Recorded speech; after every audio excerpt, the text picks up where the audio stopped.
कराची बाग जिना में पाकिस्तान तहरीक इंसाफ के मुतवक्का जलसे के मौके पर आवाम की बड़ी तादाद पुलिस की रुकावटें अबूर करके जलसा गाह पहुंच गई। वजीर आला KP के सुहेल आफरीदी अपने काफिले के हमरा जलसा गाह पहुंचेंगे। इस हवाले से मजीद तफसीलात जानते हैं कराची से अपने नुमाइंदे मंजर हसन रिजवी से। जी मंजर रिजवी। जी बिल्कुल, इस वक्त बागी जिना पे मौजूद हैं। KPK के वजीर आला जो हैं गुलपाई पे पहुंच गए हैं। तकरीबन एक बड़े काफिले की सूरत में जो है वो यहाँ आ रहे हैं। उनको हर जगह जो है रोकने की कोशिश की जा रही है, लेकिन बहुत बड़ी तादाद जो है वो अवाम की जो है इस वक्त जिना बाग में मौजूद है। हर तरफ से काफिले आ रहे हैं।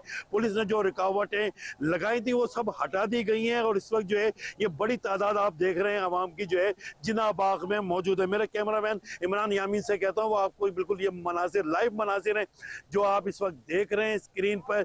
हर तरफ जो है इंसानी समंदर जो है वो नजर आ रहा है और बहुत रोकने की कोशिश करी, रुकावटें की गई थी, कंटेनर नहीं लगाया गया, लगाने दिए गए। खुर्रम शेर जमान ने जब यहाँ बात करी तो उनका कहना था शदीद रुकावटों के बावजूद यहाँ जलसा हर हाल पे होगा और अवाम की बड़ी तादाद यहाँ पहुंच चुकी है और ये लेट शुरू होगा लेकिन जलसा करके ही वजीर आला KPK यहाँ से जाएंगे। ये मनाजिर आपको लाइव हमने दिखा दिए हैं। ये सिलसिला जारी है और अवाम जिनमें खवातीन भी शामिल हैं वो बड़ी तादाद में यहाँ पे पहुंच रहे हैं। जी।